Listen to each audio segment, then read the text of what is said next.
Et pour parler de ce retour en force de Donald Trump à la Maison-Blanche, avec nous en direct de Paris, Gérald Olivier, journaliste spécialiste des États-Unis. Gérald Olivier, bonsoir. Bonsoir, merci de votre invitation.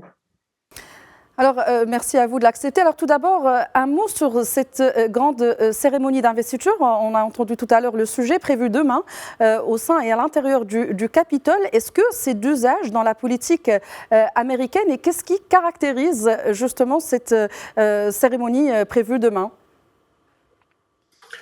Elle est très importante parce que les Américains sont très fiers habituellement de procéder à une transition pacifique du pouvoir et le fait d'avoir sur un même podium le président sortant et puis le président élu prête serment.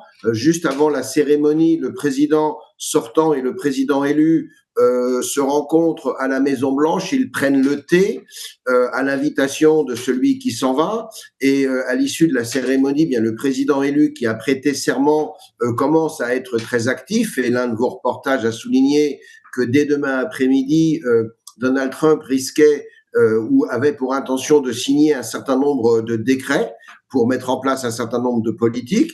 Donc cette cérémonie d'investiture, elle est traditionnelle et elle compte beaucoup dans le processus de transfert du pouvoir. Habituellement, elle se déroule à l'extérieur. Il se trouve que cette année, il fait particulièrement froid. Donc, on a déplacé la cérémonie à l'intérieur. C'est autant pour les participants, je pense, que pour le public.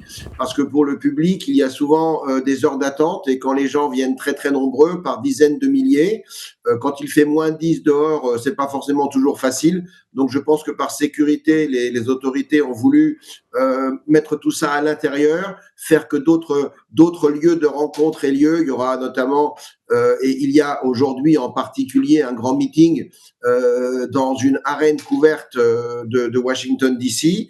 Et puis après la cérémonie demain soir, bien sûr, il y aura tous les bals parce que c'est une grande fête à Washington et traditionnellement, le président doit faire une apparition dans la plupart des bals que ses supporters ont organisés. Vous avez parlé justement de décrets qui sont déjà préparés. On peut dire que Donald Trump aborde ce mandat de manière beaucoup plus affirmée que celui de 2016. Le président élu a déjà désigné d'ailleurs ses candidats à des postes clés de son administration. À quoi ressemble l'équipe Trump 2 ? Alors, ce qui est sûr, c'est qu'en effet, il arrive dans une position beaucoup plus forte qu'en 2016. Et d'une certaine façon, aujourd'hui, quand on regarde en arrière, sa défaite de 2020 a peut-être été pour lui un mal pour un bien. Parce qu'aujourd'hui, il a tout le pays derrière lui, il a tous les industriels derrière lui, il a même les médias qui commencent à se rapprocher de lui, des médias comme le Los Angeles Times, par exemple, qui sont pourtant habituellement très à gauche, ont commencé à avoir une politique beaucoup plus, je dirais, généreuse vis-à-vis de lui. Il a tous les patrons de l'industrie des hautes technologies qui le soutiennent. Ça a d'abord été Elon Musk, mais on a vu depuis se rapprocher Mark Zuckerberg de Facebook. Le patron de TikTok, qui essaye de sauver son entreprise aux États-Unis, est également très proche de lui. Jeff Bezos, le patron d'Amazon, s'est également rapproché. Il y a énormément d'argent qui a été investi pour payer la cérémonie d'investiture et pour soutenir le parti derrière. Les républicains ont engrangé plus de 500 millions de dollars depuis sa victoire en novembre, c'est du jamais vu. Et il a réuni une équipe qui est motivée, qui partage son objectif. On a des gens qui sont très loyaux de Donald Trump, qui le connaissent certains depuis très longtemps. Comme garde des Sceaux, il a choisi une avocate qui a déjà travaillé pour lui, une femme de 59 ans qui s'appelle Pam Bondi, qui a été pendant longtemps ministre de la Justice en Floride, un État où il réside aujourd'hui.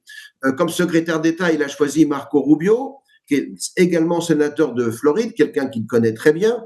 À la Défense, il a choisi un jeune homme qui a beaucoup surpris, qui s'appelle Pete Hegseth, et qui est un ancien militaire qui a 44 ans, qui n'a jamais occupé de poste gouvernemental, qui juste avant cela était journaliste auprès de la chaîne Fox News, mais qui est quelqu'un qui est passé par les universités Princeton et Harvard, qui a beaucoup de qualités et qui va chercher à mettre de l'ordre dans le Pentagone. Au Trésor, il a choisi un investisseur de 55 ans qui s'appelle Scott Bessent, qui est quelqu'un d'extrêmement capable, d'extrêmement posé, qui se trouve au passage être également un homosexuel. Comme porte-parole, il a une jeune femme de 27 ans qui s'appelle Caroline Watley. Donc, il a une équipe qui est à la fois diversifiée. Il y a des femmes, il y a des hommes, il y a des gens d'expérience, il y a des gens beaucoup plus jeunes. Le point commun, ce sont des gens qui sont loyaux à sa cause, qui savent ce que signifie Make America Great Again, qui partagent son idéal d'une America First. Et on va avoir une équipe qui va se mettre au travail pour agir très, très vite.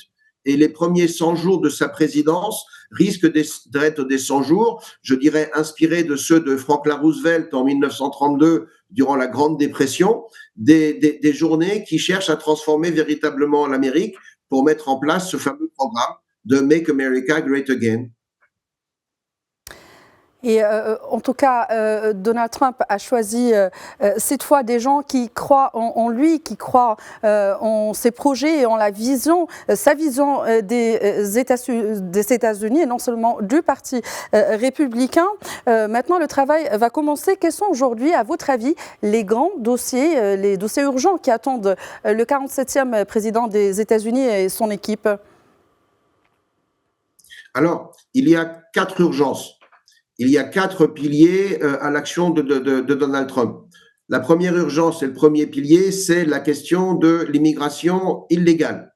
Donc, dès demain, il va fermer la frontière, il va signer un certain nombre de décrets pour changer un certain nombre de politiques mises en place par l'administration Biden pour obliger, par exemple, les demandeurs d'asile à faire leurs demandes en dehors des États-Unis et à y rester jusqu'à ce que leur dossier ait été pris en considération. Donc, première priorité, l'immigration clandestine.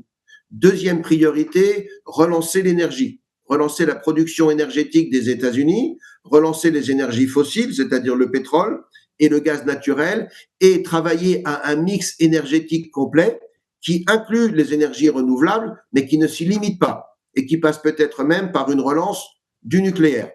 Troisième priorité, lutter contre l'inflation et relancer l'économie américaine.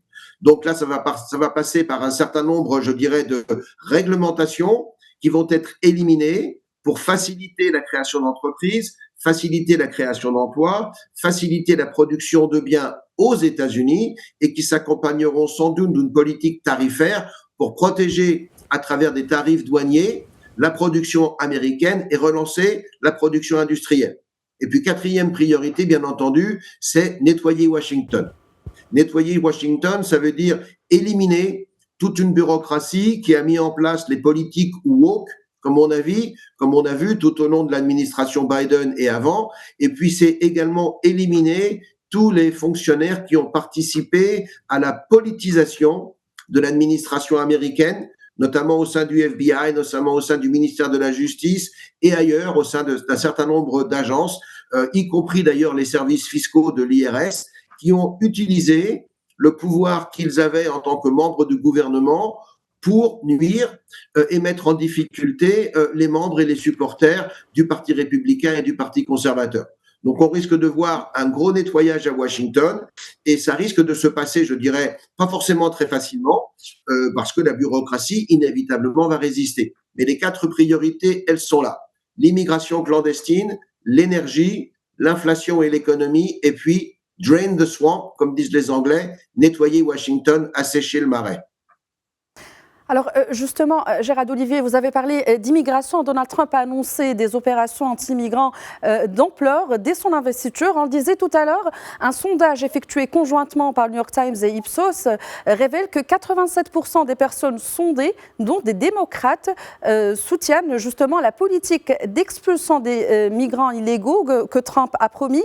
Brièvement, s'il vous plaît, quelle analyse faites-vous de ces chiffres ? Mais ils ne me surprennent pas du tout. Et c'est ce que les démocrates ont refusé de comprendre. Les démocrates ont une idéologie qui voudrait voir l'abolition des frontières, mais c'est une abolition qui n'est absolument pas soutenue par le peuple américain. Et il faut comprendre que le peuple américain, c'est un peuple qui est lié par un document qui est très important, qui s'appelle la Constitution des États-Unis. Ce n'est pas un pays qui s'est constitué à travers l'histoire comme les pays européens qui, d'une certaine façon, ont toujours existé et où il existe une racine culturelle qui fait la nationalité. Les Américains, ce sont des gens venus d'ailleurs qui ont choisi de quitter leur pays d'origine, traverser un océan pour recommencer une vie ailleurs, avec cette idée que l'individu pouvait être libre, responsable et avoir le droit de suivre la poursuite du bonheur, quelle que soit la définition qu'il donne à ce bonheur. Et ces gens sont donc liés par un document qui est très important, et aux États-Unis, respecter la loi est quelque chose d'essentiel.